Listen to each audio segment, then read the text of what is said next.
ng'ennaku z'omwezi 31 omwezi oguwedde ekitongole kiwumeme ekibadde kimaze emyaka 2 nga kirabirira bannayuganda mu by'amasannyalaze bwe kyakomekereza emirimu gyakyo mu butongole olwo nno ne kisikizibwa ekitongole ki Uganda Electricity Distribution Company Limited UEDCL.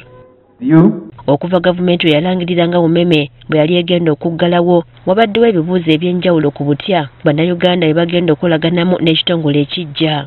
Kati abantu bangi batandise okuvaayo n'ebibuuzo eby'enjawulo ku butya bwe bayinza okuyambibwamu mu kaseera kano singa bafuna obuzibu ku by'amasannyalaze. Ogezaako okuddamu ebibuuzo bino twogeddeko n'omwogezi w'ekitongole ki UEDCL Jonan Kiiza era kyasoose okutangaaza y'ensonga lwaki ensangi zino amasannyalaze gabadde gavaavaako. Abamu transformers zaakuba wiiki nga 3 mabega we tutandikidde obuweereza olunaku olwajjo tulina transformers ezisukka mu 102 ezaasangibwa nga zaayonooneka mu buweereza buno. Agamba nti ne Wumeme yennyini ebadde yakendeeza obuweereza bwayo olw'ensonga nti yali yeeteekateeka okubwambuka gamba nga ssente z'ebadde eteekamu okutereeza obuweereza bwayo. Kikulaga nti ennyonta ebaddewo mu bintu ebisigibwa gye tutandise okuddamu kati ekibuuzo kye tuddamu lwaki gavaako kubanga badde tebasiga. Ayongedde n'atangaza ku kyawuwa abantu bwe basobola okubasanga n'ategeeza nti byonna ebibadde ebya Wumeme byazze emikono gyabwe okuviira ddala ku ofiisi w'ebizimbe eby'enjawulo amasimu agatali ga kusasulira ebyuma byonna nti nabwe ekityo abantu tebasaanye kweraliikirira. Ofiisi zonna ezibadde eza Wumeme ebizimbe ebisinga obungi byali byaffe twabiwa mwaka gwa 2005 era bikomyewo mu mikono gyaffe. Layini ze zitali za kusasula ng'oggyeko eza Wumeme ze tututte tungeddeko eyaffeemu. Agamba nti newankubadde ekitongole kino kirowoozebwa nti kipya mu matu g'abantu kibaddewo emyaka 25 mu mirimu gye gimu.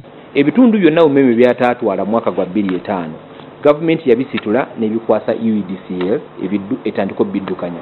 Era bw'otunulira ku maapu eyo tuli mu districts 12 ez'eggwanga nga tetunaba kugattawo ebitundu ebibaddemu Wumeme. Bannayuganda wano wasinzidde n'abalabula ku bakaddeyideyi bonna naddala mu kaseera kano ng'ekitongole kyakatandika obuweereza bwakyo. So twagala tukakase gwayota amasannyalaze nti omuntu wajjeewo alina okweyanjulira nti nvudde mu kitongole kino na kino kyekindeese okukola mu makaago bw'olaba nga byayogera tebikwatagana bulungi funa omuntu akuyambako.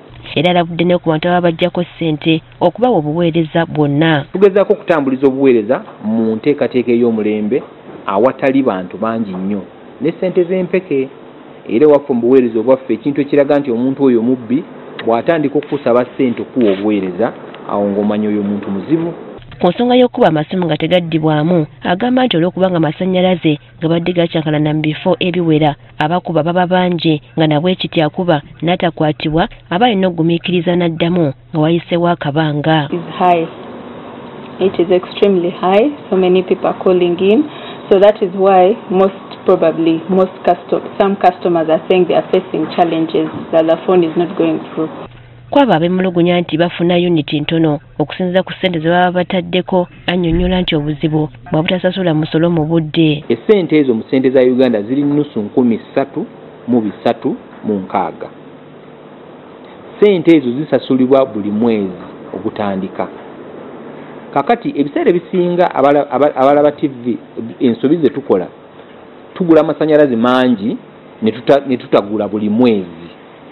Togenda okwesanga nti olina entuumo ya ssente zino ez'obuweereza ezeekuŋŋaanyiriza mu kaseera w'oyagadde oteekako amasannyalaze.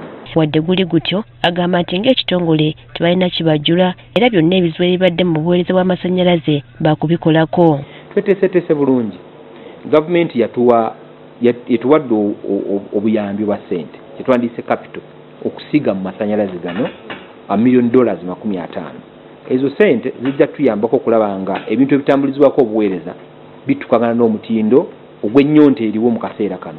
Baabagala okuyingiza amasannyalaze mu nnyumba zaabwe abasabye okugenda ku kibanja kyabwe ku mutimbagano oba okukyalira woofiisi zaabwe. Byonna bino biba nga bikuwanvuyeeko ze tuyita service centers oba centers ezirimu ekitangaala osobola okugendayo ssaawa zino n'obagamba njagala kuyingiza amasannyalaze awo abakozi bajja kukuyambako okuyisa mu mitendera egisaba amasannyalaze. Kyokka waliwo bannayuganda abamu mita zaabwe ezibadde zaatwalibwa aba Wumeme olw'ebizibu eby'enjawulo Kiza agamba nti zonna za kubaddizibwa. kati nga tumaze okukakasa ng'emirimu bwe gitandise mu butongole ekirindiriddwa kwe kulaba butya obuweereza bw'amasannyalaze bwe bugenda okutereera naddala ng'emirimu giri mu mitambo gya gavumenti. Priska Namulema, agafeeyo ku Spark TV.